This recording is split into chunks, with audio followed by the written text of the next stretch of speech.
So Xiaomi has just dropped the Xiaomi 13 and the Xiaomi 13 Pro, where this Xiaomi 13 Pro has a 1-inch IMX989 sensor, a 120 watt hypercharging, a stunning WQHD Plus resolution screen, and more. But the Xiaomi 13 also has some great specs too, which is similar to the 13 Pro as well. Like the Snapdragon 8 Gen 2 chipset, a high-quality E6 OLED screen with Dolby Vision and Dolby Atmos support, and there is a brand new design on the Xiaomi 13 that we have never seen on any Xiaomi phone before, making it a not-so-obvious choice to choose between the Non-Pro and the Pro. So let's dive in deeper to help you in making your purchase decision. So the unboxing experience was slightly different, where the Pro comes with a black color box and a slightly bigger box as well. Then both has a clear phone case and a USB-A to USB-C cable. And the only difference is that the Pro comes with a massive 120 watt charger compared to a 67 watt charger on the Non-Pro variant. Now, looking at the build quality of the phones, my first impressions were that both phones were as solid as hell. Is hell solid? Anyway, yes, these phones are really built tough, and while on paper the Pro is at 229 grams, it didn't feel like the phone was heavier than the 200 gram mark due to its slimmer sides, and the Non-Pro weighs at 189 grams. So the Pro variant that I have is in ceramic black and is also available in ceramic white. Ooh, looks sexy. Then the Non-Pro comes with 3 color options, where the one that I have is in Flora Green, a unique and a refreshing color. And speaking of green color, am I the only one who thinks that it's the year of green for smartphones this year? And it's also available in black and white as well. So one very obvious change that Xiaomi made was, of course, the overall design of the phone. Yep, what's up, Samsung and iPhone? Now there is a squared camera array for both that is placed towards the top left at the back of the phone, and you'll find a significant size difference between the thickness of the camera bump. But what I really love about the phones is that both phones does not wobble at all when I was typing it on the surface. Then both phone spots and buttons were the same with the dual SIM card support without any micro SD card expansion for both. The speaker placements were also the same, and the power button and the volume rockers are also on the right as well. Then of course, another noticeable difference is the overall design or the shape of the Non-Pro variant, which had a flatter screen from edge to edge and a boxier design too. So did I prefer this boxy design? Yes, I did. And did I prefer this design over the Pro? Yes, I did. And this is because that I've always preferred a flatter screen display over the curved edges, where it felt nicer to hold, especially since it was very compact too. And the glossy black finish on the Pro did attract a lot of fingerprints. And while this Flora green color version does attract some level of fingerprint, but it's not so obvious. And here's where I would predict that I would love the ceramic white color better, as while it is glossy too, but you won't really see the fingerprints as well. And finally, both phones have the IP68 dust and water resistant rating, which is great to know as well. So let's talk about the displays. The Non-Pro has a 6.36 inch AMOLED display, and the Pro has a bigger 6.73 inches, and as mentioned that both uses the high quality E6 OLED panel. And I've said it before and I'll say it again, because not every OLED screen is created equal, and is proven over here as the screens on the phone were really great.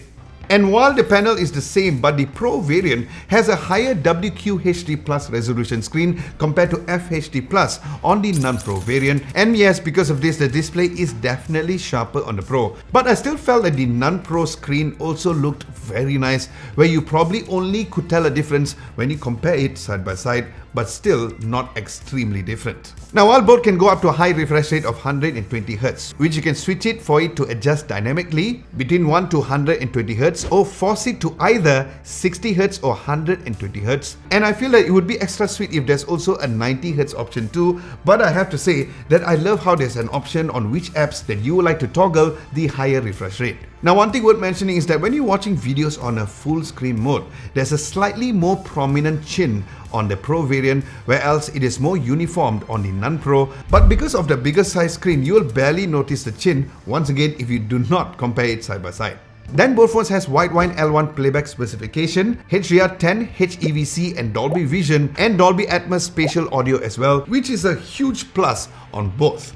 Now peak brightness is up to 1900 nits, and when it comes to durability, you have to be extra careful of dropping the Nun Pro as it comes with a Corning Gorilla Glass 5 protection for the front glass compared to the higher quality Corning Gorilla Glass Victus for the Pro variant. Now in terms of the cameras, for the rear, the Xiaomi 13 has the Leica Vario Summicron 50 megapixel IMX800 1/1.49 inch sensor main camera, a 10 megapixel telephoto lens and a 12 megapixel ultra wide lens. Then the Xiaomi 13 Pro also comes with a Leica Vario Summicron 50 megapixel main camera, but with a huge 1 inch IMX989 sensor, a bigger 50 megapixel ultra wide lens and another 50 megapixel telephoto lens, which is also capable of macro photos as well. So thank God there's no dedicated macro lens.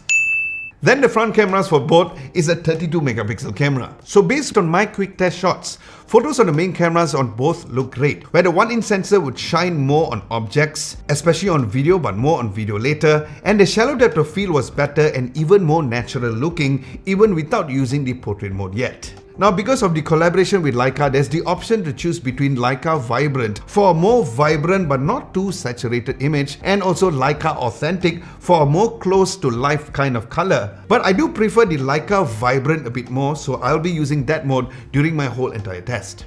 Now you can zoom optically up to 75mm or 3.2 times in the camera app with amazing details thanks to its dedicated telephoto lens on each. But you'll see a tiny bit more details on the Pro, but only if you really pixel peep. Then the ultra-wide shots on both were really great too, with fantastic dynamic range, and the Pro is slightly wider at 14mm compared to 15mm on the Nun Pro variant, and it also brings up the shadows just a little more. Then there's also the full body mode to take portrait shots of the entire body instead of typically taking portrait shots of just a person's face, and I prefer the Nun Pro over here, but that could be because of its shutter speed, which was at 1/91 instead of 1/100 on the Pro. Then if you switch into the portrait mode in the app, for both, you can choose between different focal length from 35mm to 50, 75 and 90mm with different preset effects too. And among all, I have to say that I love to look on the 35mm and also the 50mm as well. And since the both look the same, I just took it on the Pro over here. Then the selfie photos on both were equally as good with nice skin tones on the regular, and the portrait mode had more control over the aperture value too.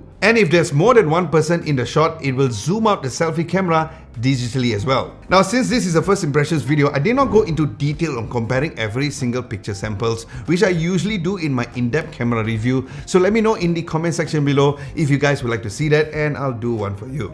Then as for video recording, the rear lenses on both can record up to 8K 24 frames per second, and the 4K video was excellent in quality and very well stabilized. And if you switch to the Steady Video Pro or the Steady Video, it will bring down the resolution to 1080p 30 frames per second. So I would just prefer using it in the 4K mode since it does look very stabilized, as the Steady Video Pro had a little wobble to compromise on the stabilization on the sides too. And speaking of which, the front camera only records up to 1080p 30 frames per second.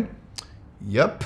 But to be fair, even with that resolution, the quality and stabilization has heavily improved and still look very great. Now, I do plan to test out the cameras further, especially at night, and of course to really test what this 1-inch sensor can do, so do subscribe to Adam Lobo TV if you haven't done so. Next, looking at the other specs of both of the phones. Now, both have the Snapdragon 8 Gen 2 chipset, the latest Qualcomm smartphone chip. So it is lovely that there's no chipset discrimination between the Pro and the non-Pro, which is usually the case. Then this new Snapdragon chipset also plays a role in the image processing to work hand in hand with the Leica technology lenses through its Qualcomm Spectra AI engine. Now during my tests on using both phones for several days, I did not find any bugs or any lags when loading websites, apps or even some gaming too, thanks to Qualcomm Snapdragon Elite Gaming to increase the overall gaming performance. And for you spec nerds out there, the phone comes with the LPDDR5X RAM for both and UFS 4.0 storage, where I'll list the RAM and the storage options available specifically here in Malaysia for you to purchase in the pinned comment below, because according to the spec sheet that I have, there's the option of either 8GB of RAM or 12 gigabytes of RAM for the non-Pro and just 12 gigabytes of RAM on the Pro, with only 256 gigabyte storage option for the non-Pro, or either 256 or 512 gigabyte storage option for the Pro variant. Then in terms of battery, the non-Pro has a 4500 mAh of battery and the Pro comes with a bigger 4850 mAh. And as seen earlier, the Pro comes with a higher 120 watts hypercharge capabilities to get you from 0 to 100% battery in just 19 minutes compared to the 67 watt adaptive charging on the non-Pro, which does the same amount of charging but at 38 minutes instead. Then the wireless charging on both devices is up to 50 watts and 10 watts of reverse wireless charging as well. And yes, as usual, I'll see how much battery life that I get on either one of the phones or even both of the phone, so stay tuned for my full video review on that. Now, as for the phone software, the Pro comes with the latest MIUI version 14.0.11.0 built on Android 13, and while the non-Pro version is also at Android version 13, but the MIUI version was at version 14.0.6.0. And what's extra sweet is that Xiaomi promises up to 4 years of Android, MIUI and security updates, making these two phones a future-proof device as well. Now, since this video is released just after the launch of the phones globally, so I'll update the price in the description accordingly and also at the pinned comment as soon as this video is up. So with this, as you have seen, there's a not so obvious winner over here. So you tell me which one of these smartphones would you like for me to review first, and I'll do a full video review on that. Or would you like for me to do an in-depth comparison video?